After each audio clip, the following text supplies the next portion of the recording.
Well guys, if you're anything like me, your collection keeps growing through no fault of your own. But with that comes the new cost of feeding. Luckily though, that can be a problem of the past, and it all starts with this delivery here from Dubia Paul. So Dubia Paul is an amazing live food seller in the UK. Obviously, pretty known for his dubia roaches. I do have some dubias in here, but I've also got some other things, and we are going to be setting up a brand new colony to feed all of our spiders and other critters. So let's get a wee look at what we've got in the post. Pretty good package in here. So this is to supplement a colony. Oh no, it's not. I forgot about this. This is something I got for my girlfriend, and it is a £5 Isopod mystery box, which is awesome. So I'll go and give that to her in a little minute. I forgot I'd ordered that. This is what I got to supplement my existing colony of dubia roaches. So this is a mix of mature males and females. So I'm a bit light on females at the moment. I only have, I think maybe the 1 or 2 mature ones and a lot of males, so I thought I'd get that pretty cheap just to top it up.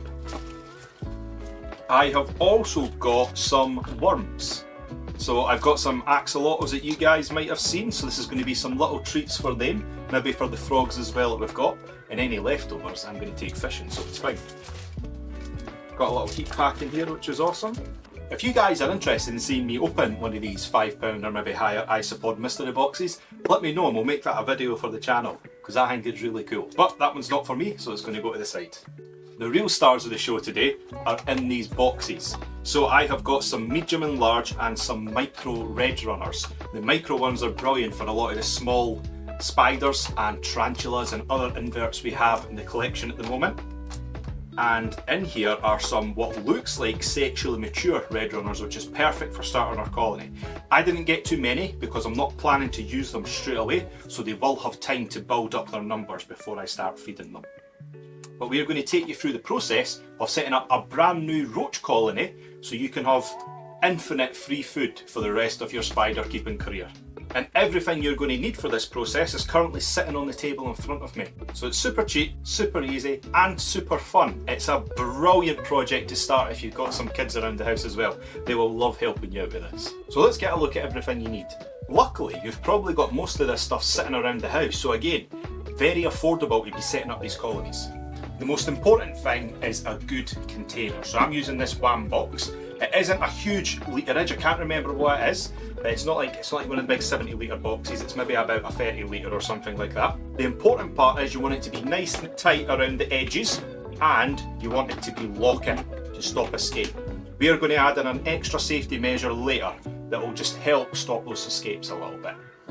You do need to have some ventilation though. I would never drill ventilation into the box for these roaches.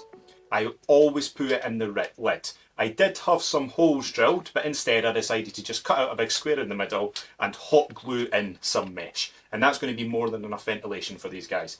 We like to keep them dry, so we don't really need to worry so much about cross ventilation in here. Now the reason we don't drill ventilation holes in the side is because these guys can't climb smooth plastic. So if it's nice and smooth on the inside, they are not going to be able to climb it. You want to avoid any boxes that have like that weird grainy texture on the inside.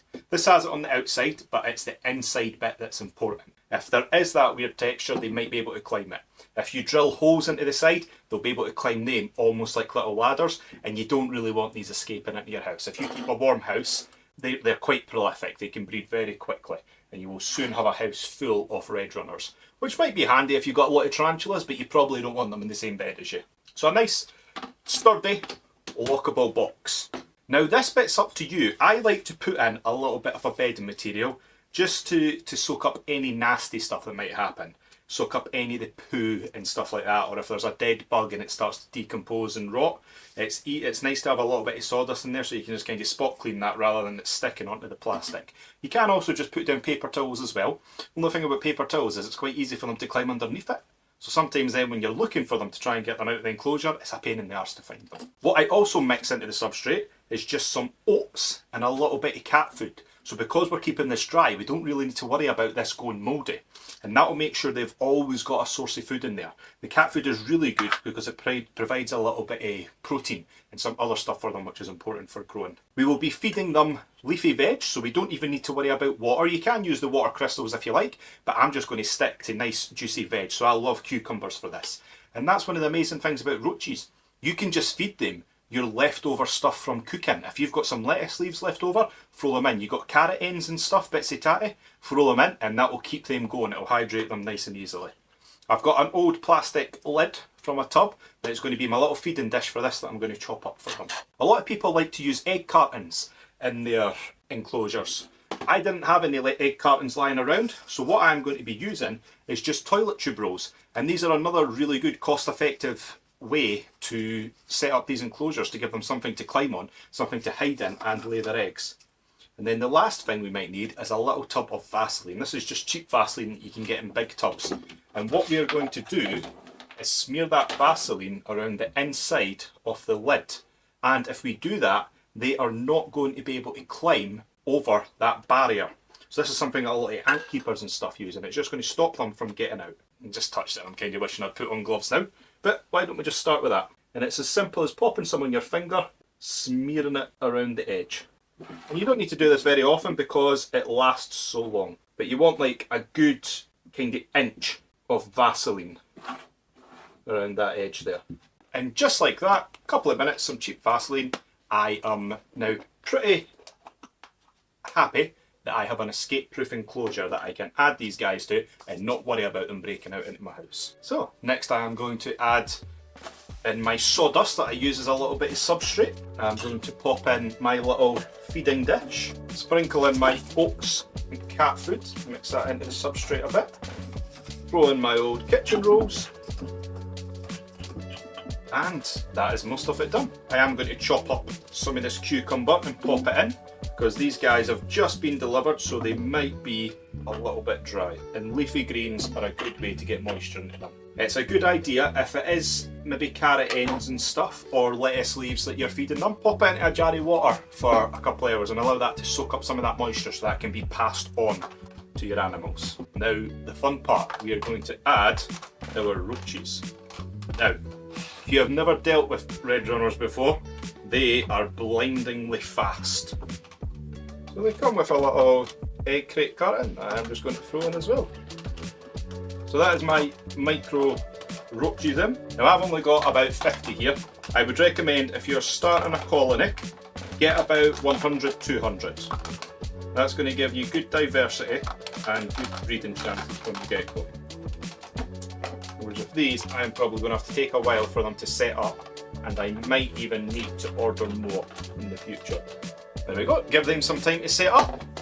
Free food, easy as that. So, to get your best chances of breeding now that you've got your colony set up, you want to keep it on the warmer side. Above 25 degrees is ideal. As long as it's above 20, you will get some breeding action occurring, but above 25 is where it really starts to ramp up in terms of frequency. You don't need to feed them all that often.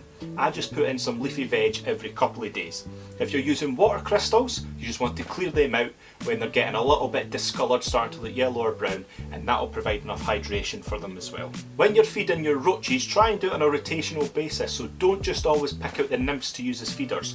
It might seem like you want to keep the adults because they'll produce the babies, but they will eventually die.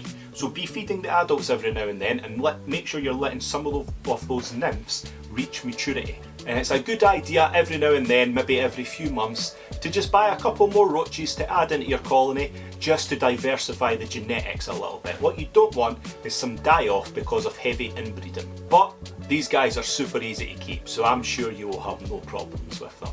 So enjoy your free food, and until next time, cheerio and rasta.